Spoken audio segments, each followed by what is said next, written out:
Welcome to the Value Proposition by the Fitness Business Podcast. I'm your host, Sarah Pellegrino. The Value Proposition was created specifically for industry suppliers to showcase the value that they bring to health club owners and operators beyond their product or service. Today, we'll be speaking with the SyncFloor team to learn how they are connecting businesses and creators to great commercial music for their modern digital experiences. Joining us today, we have KIRT DEBIQUE, CEO and CTO of SyncFloor. Hi. Hey there.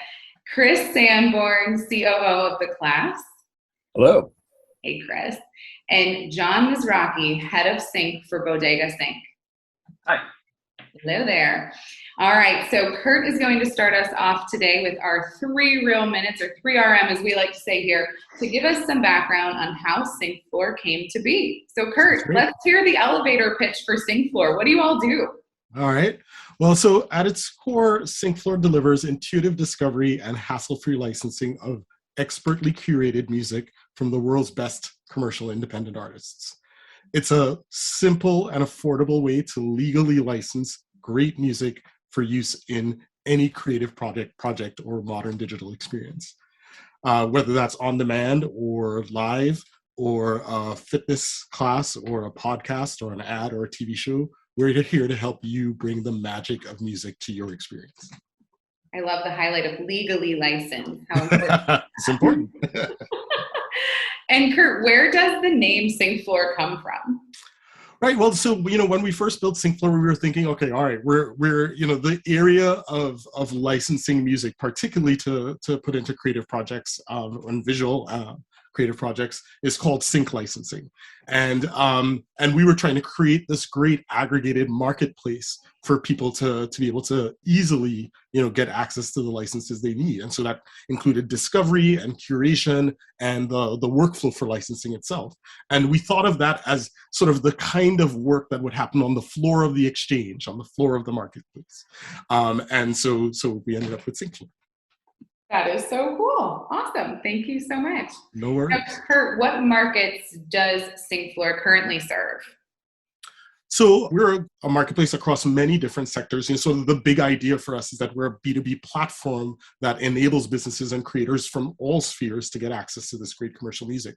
So fitness is definitely one, and we're going to focus on that today. But we also serve traditional media in the context of film and TV and advertising. We serve clients in podcasting. We have plans to do work and in fact have done licenses in gaming and social audio and so on and so forth. Wow, that's a lot. That's fantastic. Bold ambition. Yeah, no, absolutely. KIRT, where in the world can businesses and creators use SyncFloor? Is this a global solution? Yes, and we have a great story there actually for both sides, in that as a licensee, you can use our services from anywhere in the world, and we've done so with clients from a number of different countries. And on the sort of supply side, the music side, that's where we have great diversity from great labels and publishers from all over the world. We have, folks, of course, in North America, in the UK, in Europe, in Nigeria. And so that really makes for the Philippines, that makes for great music access for licensees. Awesome. Very cool. Love to hear that. We're a global podcast, so that's very important information. Perfect. That's fantastic. Well, thank you so much, KIRT, for walking us through the 3RM. And you gave us a little background on where the name came from, what you all do, but where did the idea for SyncFloor come from, and why are you so passionate about simplifying the music experience for businesses and creators? So, sort of getting in the Wayback Machine, I had started a music label in Seattle, a small independent music label in Seattle called Brick Lane Records. And so that was sort of my entry into the music business, and learned lots about the music business, and in particular about serving that, community of independent artists that I know, Jon will talk about later, about sort of how important it is to serve emerging artists, because they're the ones that come up with the stuff that we really connect with over time. And, for me, in trying to serve my artists, I found that, wow, there's this big problem that independents have. It's this great, diverse, raucous ecosystem that creates some of the best music in the world. But because it's so fragmented, access to opportunity is a really difficult thing for artists in that ecosystem. And so what, I really wanted to do was to try a way to scale how I helped artists find access to opportunity. And that, sort of was the seed for the idea of SyncFloor. Very cool. And so that is a very personal connection. Yes. Fantastic. That's really cool. Now, KIRT, you and I have chatted so much about this offline, but music licensing is a huge topic in the fitness industry. And we all know that navigating the rules can be very tricky. So when an owner plays music in their club or when instructors play music in their classes, what are some basic rules that they need to be extremely mindful of? Well, sort of stepping back, the key thing here is that, music is intellectual property. And it's something that the people who made it, need to be able to approve and legally license the use of it and be remunerated for the use of it. And so in the context of sort of a traditional brick and mortar, there were fairly straightforward ways where people could go ahead and make sure that, they were getting the proper license for what they're doing. But as we all know, with the sort of advent of the digital fitness boom, that has become far, far more complicated. And I know Chris will talk about that some, later, about sort of the challenges that come with, sort of going digital, right? And that's a reality for pretty much all of the people that listen to your show, is that to be a part of what we have as a modern, fitness experience, you have to have some kind of digital arm. And that could be live, it could be on demand, etc. And the rights that you're going to have to get access to then sort of become way more complicated. And so our purpose as SyncFloor is to, collapse that complexity again and make it very straightforward for somebody in fitness to get access, legal access to the music they need, because they shouldn't have to build a music infrastructure company in order to deliver their digital fitness experience. Couldn't agree more. In addition to every other hat that they're wearing, right? That's right, exactly. So KIRT, you mentioned that going digital, which we know that if clubs were not already doing that, more than likely they've done it the past year, right? And you mentioned that it just makes it a little more complex. What other things make up that process? Is it you have to license one more area, or does it complicate it in another way? Sure. So one, the sort of different set of rights that you're instantiating when you're doing a digital experience, sort of is far greater when you've gone digital, especially if you're thinking about live and on demand. And so that's one part of it. The other part of it is that music already has potentially a fairly complicated regime in terms of who's involved in approving the access to the music. And so it's one of the things that we do as a platform is we're able to sort of curate music where that complexity is low, because we've sort of focused on music where there's consolidated rights and representing it in the context of our framework. And so all those things sort of are things that, people then now have to deal with, and we're sort of taking away that complexity. The other part of it, as I kind of mentioned before, is that once you've sort of gotten the files, the music files and the paper, the licenses that you need, you still need to figure out how to actually deliver that into your experience, right? You need how to bring that music into your company's infrastructure. You need to figure out how to allow your folks to search and curate the playlist of music that they're going to put into their experience, depending on the type of class that they're trying to do. And then, finally, you have to stream it and figure out how that actually does end up in your recorded VOD class or in your live stream class and stuff like that. And all of that music infrastructure work is something that, fitness businesses don't want to deal with and shouldn't have to deal with. And so we take care of that as well. I'm sure everyone listening loves to hear you say that. That's right. We take care of it. Yeah, exactly. See, Chris is smiling. He's like, yeah, that thing. Right. I didn't want to take care of that. I want to pay someone to do it. That's right. Now, KIRT, my mind immediately goes to the independent fitness professional that is offering fitness classes on Zoom.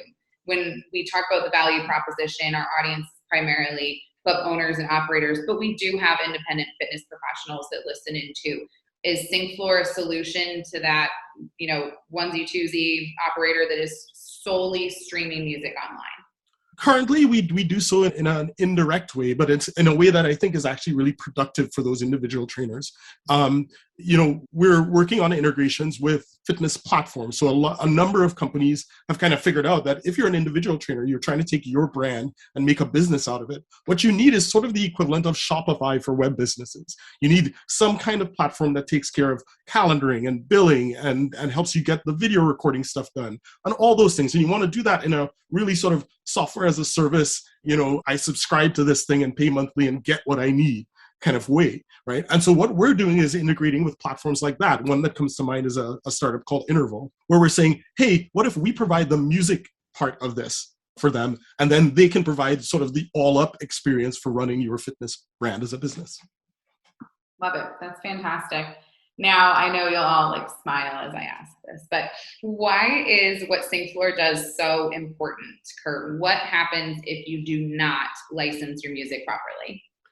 Right. So there's just certainly a lot of fear out there, right? You get this sort of ripped from the headlines. And I think we all, especially in the fitness realm, know, the story arc for, Peloton and so on and the lawsuit that they've been involved in. And I think as the boom continues, many businesses are like, look, I don't want to end up there. I want to make sure and I take care of this stuff as early as possible so that when I scale my businesses and when people want to invest in me, think about how I scale my business. I've got the I's dotted and the T's crossed. But, sort of in addition to that, what you're finding is that, just like in other creative realms where the platforms that creators use to host their content have to start thinking more and more about making sure that that content has all the rights appropriately set up, right? Then you get the equivalent of, what YouTube does with Content ID, and they'll take down the thing so the hard work you've done to make the thing that you need to make, right, gets lost because it gets taken on because you didn't deal with getting the appropriate rights.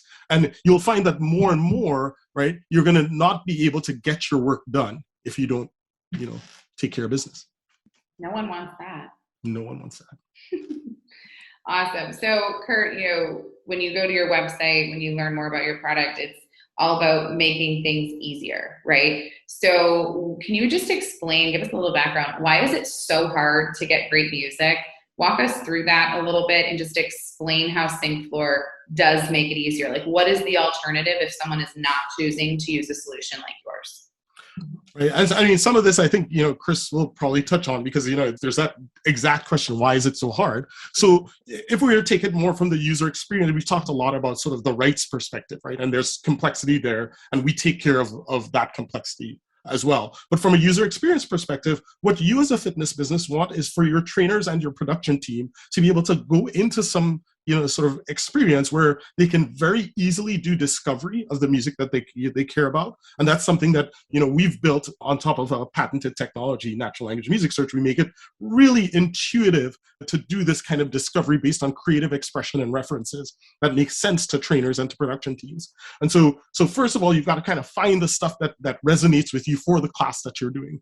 Then you have to actually curate that experience into a playlist. And one of the things that we found is that, end to end, it's important to allow people to do things like, I love this song, but this is the part of the song I want. So I want it to start here and end here. I love this song, but it's a little slow. I want to speed it up. I love this song, but it's a little hot. I want to bring the volume down.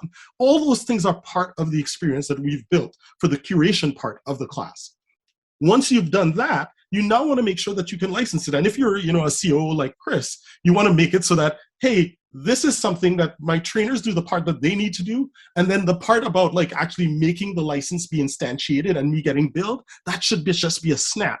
And I remember actually before the class came on as one of our customers, the last meeting we had with Chris and his lead instructor, Mallory, she brought, sort of this playlist of stuff that she was going to record for a VOD recording. And, Chris was like, okay, well, tell me how this actually gets licensed, right? And I said, okay, well, so bring it up in the software, click that button that says purchase folder for recording. And she clicked the button, it put a little check mark next to the folder. And I was like, we'll bill you at the end of the month. And he was like, wait, I don't have to sign something in triplicate? I don't have to call up some people? We're like, yeah, that's it. Demo's over, right? That's actually the alternative. The alternative is that they have to talk to me and talk right. to me on the phone and do the paperwork. And we have to negotiate a $5 deal. That's their alternative. So that's right. And so nobody has to talk to me. Nobody has to talk to Jon. Very important. And so we make it so simple and it's incredibly affordable that this becomes the thing that makes somebody like Chris smile. That is awesome. Makes for some happy clients, huh? Yes. Awesome. No, Kurt, what kind of music and what experience level artist can an owner or operator expect to find on SyncFloor? Right. It's quite diverse, actually. Sort of we deal with the emerging but great music, and we curate, sort of for that, as well as artists that have, sort of more momentum and are further along in their careers. One of the things that we tell people sort of top line is that if you go into our index, the top 50 artists have an average of well over 500,000 monthly listeners and represent well over 2.5 billion streams on Spotify. Sound. And so we're talking about, sort of a corpus of music that has real momentum, real connection, real brand equity that lifts the experience that you're trying to deliver in your class. Wow. That's amazing. And we've stated, before that this is an affordable solution for the fitness industry. Do you mind summarizing how you charge for this? Sure. No problem. So we essentially have two key things that, sort of areas for our pricing. One is for when you're creating a video on demand class, and one is for when you're doing a live class experience. And of course, those both get instantiating if you're doing sort of live to on demand kind of scenario. For the on demand pricing, we charge $5 per song per class. So every time you use a song in a class, you get charged $5. Once you've created that VOD recording for the class, that class can be served to as many people as you like for as long as you like. On the live side, we charge 0.4 cents per user per stream. And what we do to figure out class attendance, we certainly at this point, we've decided to kind of, again, remove complexity. So what we say is that, look, if you look forward for your next quarter, what's your average attendance going to look like for your classes? And we use that to sort of multiply out and get to the per instructor stream price. Sounds simple enough. That's awesome. Very cool. Thank you so much.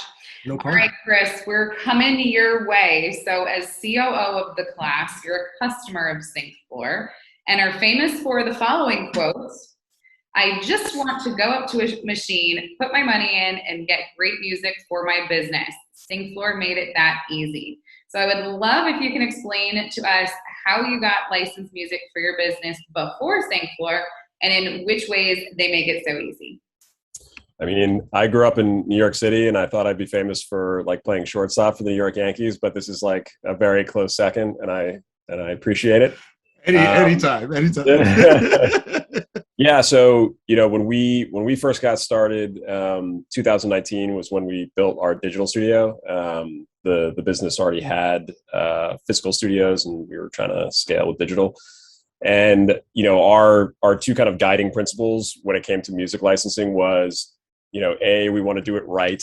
Everything that KIRT said about, using Peloton as a cautionary tale and, much had been written at that point about, the dangers of just trying to sort of ignore that this problem exists.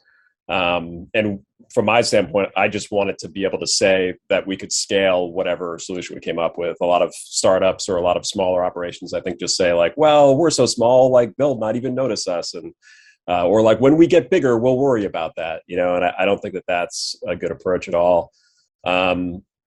And, we wanted to be very educated in this space. You know what I mean? Like we wanted to really understand what music licensing is, how it works. It's, music is so important to what we do.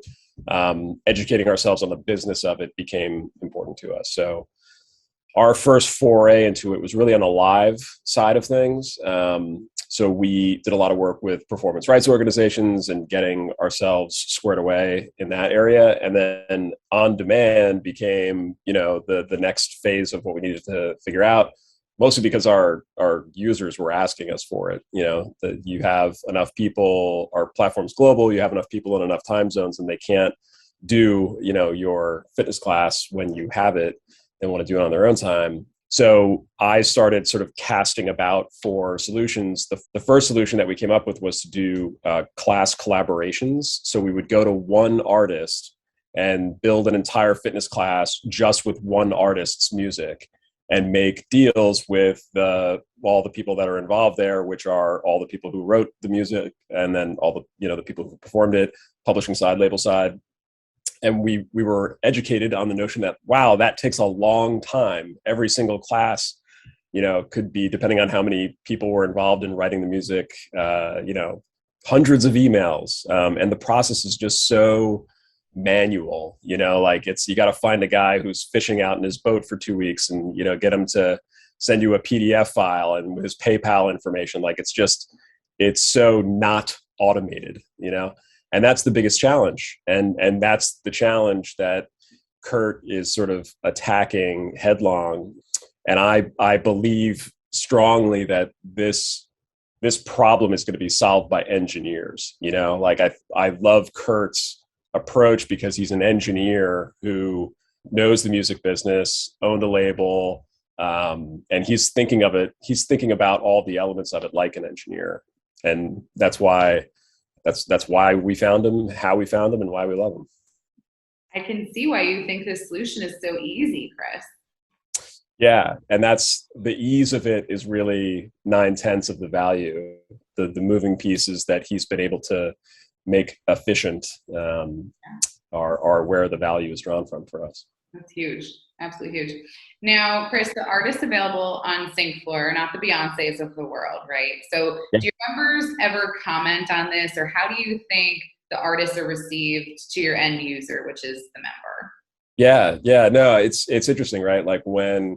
I remember when Peloton first had their first issues with the music business, and they just yanked all of the popular music out of it, and their users sort of revolted in a very public way, and it's well documented. And with us, since from the beginning, our on-demand offerings were sort of rooted in doing it the right way. Our users definitely noticed the difference between live music and on-demand, or live classes and on-demand classes, in the sense that they're not hearing much more popular tracks. But also we've found a way to sort of have an honest communication with our own users about that. And that might be sort of the culture of what we do anyway, but we have a Facebook group where we, have our students talking to each other and to us all the time. And sometimes they'll say hey, why can't you use a Beyonce song or whatever in a on demand? We'll say, because of music licensing concerns, we're very honest about it. Just, we want to throw it out there. It's not like we're unwilling to use Beyonce. It's sometimes you just have to tell them that it's music discovery baked into the whole process. They're you're discovering new artists. Right. Great. Yeah. You already know who Beyonce is. You don't need it. You were the first artist. Right. But I will say that the music that KIRT has been able to curate, he talked about sort of the monthly, listens for the music. This is music that's on Spotify. It's not elevator music, which is often the term that gets tossed around, but yeah, it's good quality music. That's really great to hear. I knew it was, but even better to hear. Yeah. Awesome. Chris, you kind of answered this, but I want to hear a little bit more. Can you speak to the value of SyncFloor, right? Is there an overall annual savings? Is there overall peace of mind? Just kind of speak to what this does at the end of the day for your business. Yeah, it really is the ability to, in any one given month, say, look, the business needs more music from a source like SyncFloor. Let's buy more music for this month because we have this thing going on. And to be able to scale up and down as needed. There's so much about the kind of deals that you have to make for music traditionally that involve a much bigger commitment, or a very optimistic view of what your business will do years from now that will indicate what you should pay for it today, or paying, X because you paid Y to somebody else, sort of it being all connected in a way. And with KIRT, the price is the price, what it is for every song. It's for live, it's dependent on how big your audience is. And, well, I'm happy to pay what it costs based on what we're using it for, and there's very few systems out there. There's lots of players out there that want to do business with you, but there's very few systems that let you, kind of buy lots of music for your product, and KIRT has one of them. That's amazing. That's so cool to hear. Chris, I'm curious what you would say to an owner that is, or an operator that is not extremely mindful as to where their music is coming from and if they're licensing it properly. What would you say to someone that's like, we'll worry about it later? Yeah, it's really dangerous. The way the world, this is my thesis of it, but like, I think the music business is recognizing that there are lots and lots of smaller and mid-sized players that are taking a bigger and bigger chunk of the pie every year, right? Like the democratization of, video on demand tools and the technology stack available to your gym owner in Tacoma, Washington or whatever, that's leading to the pots of money sort of spreading out a lot more. And the music industry is figuring out how to, keep making sure that they're taking the money, as they should. So I think it's anyone who's building a strategy around not bending toward that trend is going to find themselves not just behind the curve, but potentially in a lot of trouble. So do it correctly and call KIRT right now. Yeah. If you thought you didn't want to talk to me to do a licensing deal, you definitely won't want to talk to me after I find out that you've used our music without permission. Right. That's not going to be a pleasant conversation. Awesome, Chris. So from a client services perspective, how has SyncFloor supported you throughout this partnership? Yeah, so one of the cool things about SyncFloor is that KIRT is an engineer, and I spent 20 years working at a company where we did product development all the time, and so talking to engineers and figuring out how to take a business idea and instantiate it in code so that you're actually playing with the button that you ask for when you're looking to do that is something to have a lot of familiarity with. And KIRT is the kind of person who he's so eager to hear about how his software can bend to a business problem. So he'll solicit our feedback often, and then we'll give it to him on a Monday, and by a Friday it's sort of like, oh God, there's a button there. Look, KIRT made it happen. And that's I think that's a real mark of how eager he is to sort of be flexible and agile with what his platform can do. So yeah, we've been very pleased. The only thing better than solving a solution is being able to solve it yourself, right, KIRT? That's right, exactly. I was not blessed with that skill. I'm like, okay, I see the problem. I know it needs to happen. Let me get IT to help you with that. Well, the great, a lot of the satisfaction, as kind of Chris alludes to, as a product person, is actually seeing the person that you're serving light up because they're like, oh wait, like I just asked for that and it's here. That's awesome, right? And so I get a lot of joy personally from that, and so it serves us well in terms of helping customers. I think everyone in the fitness industry likes to hear that, and Chris, you'll agree with me on this. Historically, when you think of software and like things that go into a health club, they're not all like, if you need something fixed, like it's not always an easy fix, right? So to hear that you can be agile and fix something really quickly, I think that's a huge value add for any customer considering working with you. So. Yeah, no, I think that's true. And I think SyncFloor is very intuitive. Like there's a lot, I think, that went into removing complexity. And that's critical, especially if you're not like, a deeply technical kind of person. Anybody can admire and appreciate simplicity, but especially somebody who's got a lot of stuff going on. Most people in wellness and fitness do. That's awesome. Chris, thank you so much for your insight. We are a supplier podcast, so anytime a client partner can get on and sing praises of the supplier sponsor, that is just a home run for us all. Absolutely. So thank you Yeah, so much. happy to do it. Absolutely. All right, Jon, the music man. How are you? I'm good. I'm a supplier of a different kind. There you go. I love it. I was chatting with KIRT, and I said I've just been dying to do a show around music for so long. So the fact that we have you joining us is such a hit. Thank you again. I would love for you to start off and just tell us about Bodega Sync and what you all provide to the music industry. Sure. So Bodega Sync is a sync licensing agency that's part of Symphonic Distribution. Symphonic is a music distributor that focuses on label services. So they do a lot of the same things that record labels do. They do marketing, promotion, YouTube optimization. For higher end clients, we buy billboards for records. Like it's very much the same types of things that that labels do, but we do it for emerging independent artists. We don't take any sort of ownership of their rights. We're really there to just provide services. We participate in a revenue stream. So in terms of Symphonic, they're participating in the money that's generated from the DSPs like Spotify and, all these different places where music is streamed and bought. And as a sync agency, we launched in 2019 to basically provide sync representation and to provide access for clients to get their music in all different types of media. And I come from a background of working in music publishing, so I had a lot of experience working in film, TV, advertising, video games, things like that. And Symphonic is very tech focused, and so they have scaled their company through strategic partnerships with startups and companies that are figuring out different ways to put music into things.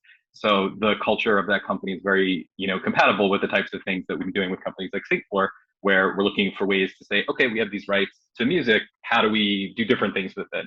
And fortunately for us, KIRT's company, SyncFloor, the business model is very well adapted to what we do because we have all these worldwide sync rights, and we use them in a sort of limited way for these like big ticket placements. And KIRT, is more focused on lots of business to business things and licensing music to people who are not experts and don't have contacts and relationships within this world and don't understand or want to understand how it works. So, it allows us to reach these willing buyers who are looking for really great music that I don't know how I would find them otherwise. Like, I don't know how I'd find a podcaster who wants to use our music. It'd be a lot of work to license music for a very small amount of money. So yeah, it's a great compatibility and solution for us. That is really cool. And do you mind just diving a little deeper into how Bodega Sync and SyncFloor work hand in hand, just kind of like that process? Totally. So SyncFloor has what we call our one-stop catalog. So one-stop essentially means, and this has been sort of alluded to, like the process of licensing music requires all of the owners of the publishing rights, which is the song, and the owner or owners of the master recording to all agree on the same price and to actually license all of it together. We sort of specialize in representing all of those parties, and we have separate agreements with all of them. So if there's a song with 5 songwriters on it and another record label that owns the master, we actually have deals with all of them. And then that allows us to then go to a person who wants to license the music and license it. We sort of are giving SyncFloor the ability to license our catalog. And on the sort of lowest level, like smallest dollar transactions, we allow them to price it for us based on their technology and their knowledge of sort of these sort of different like smaller markets that we don't really know anything about. I don't really know that much specifically about what a nonprofit organization would charge for a one-time event presentation in which they're using our song in a video. That's like very hard for me to price out. I could tell you what an indie rock band, should charge for a television show on NBC. That's my expertise. So his technology just solves a lot of problems for us because in order to access this market, we would have to have expertise in what going rates for things are. We'd have to actually price all of our music, and then also even providing things like, metrics and data from Spotify and things like that. That all gets pulled into SyncFloor and saves us the trouble of having to like update an artist's image, when they change it. So, a lot of these things are technologically pulled into the platform, and gives us access to, a wide range of licensing clients that we would just never be able to reach otherwise. So is it safe to say that you have the service, KIRT in SyncFloor is, let's say, a bridge to the fitness industry? If we're using absolutely, that big example, absolutely, yeah, to that market that you'd have to otherwise go out and curate those relationships yourself. Yeah, and it would be excessively difficult. I mean, for us, like we're very well connected in Hollywood and in advertising world. And then, companies, organizations, fitness, companies who, especially like startups that are doing this technologically, I don't know that they exist, much less have relationships with them. So, having a company who's also going out and forging these relationships and essentially negotiating kind of like blanket deals with them to be able to do things on a fixed price basis while also making sure that, we're in the conversation and making sure that we're happy with what those prices are is really unique. In the culture of our company also, we're very kind of, we pick up the phone and talk to people and work things out. And KIRT, I always joke that KIRT calls me more than my mom. And we talk all the time, and he's very receptive to, he wants input from everybody. And I think that he puts that into all this. I mean, we're always talking about, like, we're trying to license for this. What do you think about this? And like, what do you think this should be priced? And all that kind of stuff. And that all gets integrated. So it's less about SyncFloor telling us what we should charge for music and more about like, engaging in an ongoing conversation, that leads to a really great service and product that, again, we would just never be able to do any other way. Yeah, I think the interesting part about that, Jon, is that like there's a lot of me's out there, and that there's a lot of me's out here, and there's a lot of you's out there, and I know there's a lot of you's out there, but like neither of us have a very good way of being, connected to each other. And Jon's sort of like the glue that just makes it easy to be, Google like need music for business, and suddenly we're there, I'm happy to be the glue, and I'm happy to call Jon more than his mom does. I mean, the other part of that also, I alluded to this before, that if somehow a podcaster got my email address and reached out to me and asked me to license music, they wouldn't enjoy the experience. Like, what I have to actually do, the information I need to find out, and the back and forth and doing the agreement and all this kind of stuff, it would require like a lot of time and effort. And then I would be very unhappy with the amount of money that we make from it, considering the amount of my personal time that needs to go into it. It's just not practical for us to do that kind of stuff. But, if SyncFloor gets us like 300 podcast licenses and I don't actually have to pick up the phone at all, that's fantastic. That's just magic. And so I think it's also, we talked about this before, like cutting through the complexity of how licensing works. It is, when I'm negotiating a licensing deal with a company, it could be very complicated. And then also the negotiation, like if you went directly to an artist, part of what we do is I cut through the complexity of rights management, because in some cases, I'll represent an artist and they don't even know what the splits are. They don't know what percentage of the song belongs to who. And I have to sort through all that also. So there's a lot of people, kind of behind the scenes of how SyncFloor works. Like it's, they go and they get their music, but behind the scenes, there's like a lot of work being done by KIRT on the programmatic side and the sort of, UX design side, but then also in terms of the rights holders. And then when you get to the musicians, obviously creating the music and all that kind of stuff. So a lot of people want to just, give people great music to exercise to.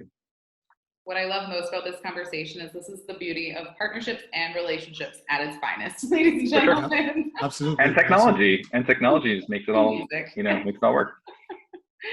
That's so cool. The artists that you are supporting, are they just starting out in their careers? Are they kind of a year into it? Are these experienced artists? Where and when are you most supporting them? We look for artists that are on a sharp trajectory, but they're not beginners, but they're also not typically famous. I mean, if a famous artist wants to work with us, that's great. But I think that if you get to a certain level of success, you are usually going to be courted by major labels who are going to offer you upfront money that we won't usually. I think that the music business is built on people with money offering advances to take ownership of their music and their rights, and then exploiting it as much as possible to make that money back.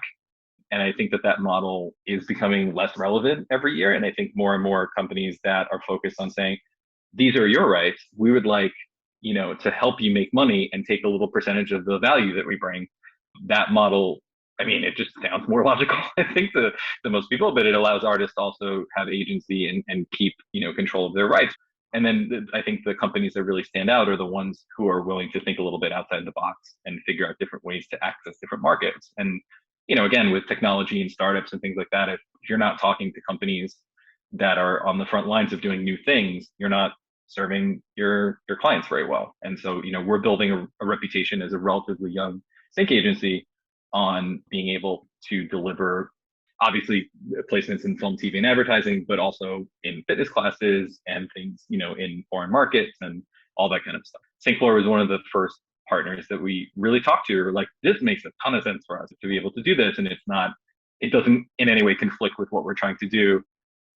It also gives us the ability where it doesn't cause a problem where, like, let's say for argument's sake, an ad executive who has like a $300,000 budget for music can come to SyncFloor and license our music for $25 or something like that. When the rights exceed a certain amount, they have to come to us for a quote, and we do a licensing deal the same way that I would do it if they came to us directly. It's just that again, the process is facilitated by the fact that SyncFloor has like sort of questions that they ask, and they provide me with that information, and the deal could be done like within the platform, which is also very helpful. That's amazing. I love learning about this. I think this is so fascinating. I know our listeners are just going, oh my gosh, this is cool. It's neat to have music and fitness and just kind of chat about both industries. It's really cool. That's awesome. Now, what is your opinion on music licensing in the fitness industry? Do you have any words of wisdom for health club owners and operators listening in today? Yeah, I mean, I think that the more curated it could be, the better. And I mean, I'm obviously biased that I represent independent artists, but I mean, most of the music I listen to nowadays are independent artists. Like I don't know, I just personally think that there is so much amazing music that's being created right now in this space. And there are so many ways to find it, that it's a pity to only use music that people know. I mean, I think that there's a predictability that may sort of make it a little bit easier to do an exercise routine when you know that there's a build that stops here or whatever it is. But I think that it's very unimaginative to just think that people are just going to hear music that they know. And I think that companies that can curate music that is not necessarily, just different for the sake of being different, but can really take advantage of people like myself who are sort of at the intersection of where, we don't just represent just nobody artists. We represent artists that are actually on the sort of cutting edge of like changing culture and not just following trends and things like that. If you can do that and utilize not only the business advantages of it, but also like people's creative curation, those types of companies will really stand out and create a product. Like a class will be much more enjoyable if the music is a richer experience and where it's not just a random song because it's got a four on the floor kind of beat to it. Having more of a range of different kinds of interesting music available to you, I think creates a richer experience. That is so true. It definitely does. I love that. Jon, in your opinion, what does the future look like for music licensing and the music industry? I kind of alluded to this before. I get asked this question a lot. And, I used to work at a company that was a publishing company that owned copyrights and was started a long time ago, under the premise that you just buy up people's copyrights and you sit on them for a long time. And they're like stocks, like they just increase in value and you get dividends and all this kind of stuff. I think it's oversimplifying it, but I think that the ownership of rights and that sort of model of being like, here's a briefcase full of cash, we'll take all your rights. And then like over the long term, the artist usually loses, is going away because there's just so many more opportunities for them, to reach these different things. And I think that I've noticed that artists are also shopping around and doing things a la carte where, if you sign to a major label and publisher, they have a worldwide operation where they can get your music on the radio and they can do all these amazing things for you, but they own you and you have no agency and no choice in much of anything. And I think that now people are just like, hey, I'm really interested in fitness. How do I get into fitness? Or like, I'm really interested in video games. And like, you can go to a company that specializes in this, that has like, better connections than other ones. And you can kind of put together different companies that you can work with that can provide these different services that are really tailored to you. And you can keep owning your rights. And those are assets that, again, it's like the difference between renting and owning your own home. Like everybody, I think, wants to be in a place where they have control over that, but they realize that, they don't have the knowledge, expertise, relationships, or resources to make money from their music. And that's why we exist. I think the music industry should be doing that. They should be creating value, not taking value from artists. And I see it happening more and more, and I see it happening facilitated by technology. And I have to imagine that will continue. Specific to licensing, I would hope that the process gets easier because of technology. But I think one of the major hurdles, I was actually talking to a friend of mine who works at Spotify yesterday, and he was saying, we know how to solve all these problems, we just don't have the data. And that is a really big problem because the data reflects who owns the music. And there is not just a big spreadsheet somewhere with detailed information about who owns every song in the world. It just doesn't exist. If it did, you would add like a couple $1 billion a year to the music industry just because, like it's really sort of like a lot of opportunity lost because people are just like, I want to license this song. Well, who owns the publishing? I don't know. It's like, who owns the master? It's like, I don't know. It's like this, and then you look it up and you find it's like some random company. It's like, how do I contact them? I don't know. Oh no. And then just like there's just like a lot of this like throwing your hands up and be like, I don't know. It's crazy that this doesn't exist. It's so crazy. It makes me so mad. I could go on and on about the history of the music industry and why these problems exist and why people are all but too happy to not change them. That's right. So people who own these assets make a lot of money from not fixing it. Wow. And so that, if you say they're like, hey, do you want to spend like millions of dollars trying to fix these data problems, or do you want to continue to make money off of the mistakes in the data? I was like, well, I'm going to continue making money from the mistakes in the data. Yeah. For us, one of the things that really drove us as somebody who is interested in creating access to opportunity for a community, we said that, look, we can actually, start by solving that problem in a particular sphere and kind of expand from there and disrupt from there, because once we've consolidated access to this great music, we can keep adding more and more software value that makes somebody like Chris say, well, that's where I'm going to go get it, because it solves all the problems end to end, right? And John's going to say, great, this is where I'm going to host my stuff, because that solves all the problems end to end. So maybe in the future you'll say, well, the future of licensing is come to SyncFloor. That is so cool. Well, wow, we have really come full circle in this conversation today. We've gone from fitness to music and back together. So thank you all so much for the insight that you have shared with our listeners around the music industry, music licensing, and music for the fitness industry specifically. KIRT, if someone is listening in and they want to know more and get started with you and your team, what is the first step that they should take? Send us a note, fitness@syncfloor.com, or you can send me a note. I love to talk to people, as these guys have indicated, and that's KIRT, KIRT, @syncfloor.com. We can call you more than, John calls his mom. I love it. Awesome. Well, thank you all so much for tuning in today to hear the value proposition for hassle-free music licensing with SyncFloor. Tune in Friday, November 19th for our next episode with Digital Revenue Systems. And to show we walk the talk at the Fitness Business Podcast, all the resources and links for today's show can be found at fitnessbusinesspodcast.com, adding value to our FBP family. Until next month, what you leave behind is not what is engraved in stone monuments, but what is woven into the lives of others. See you next month, FBP family.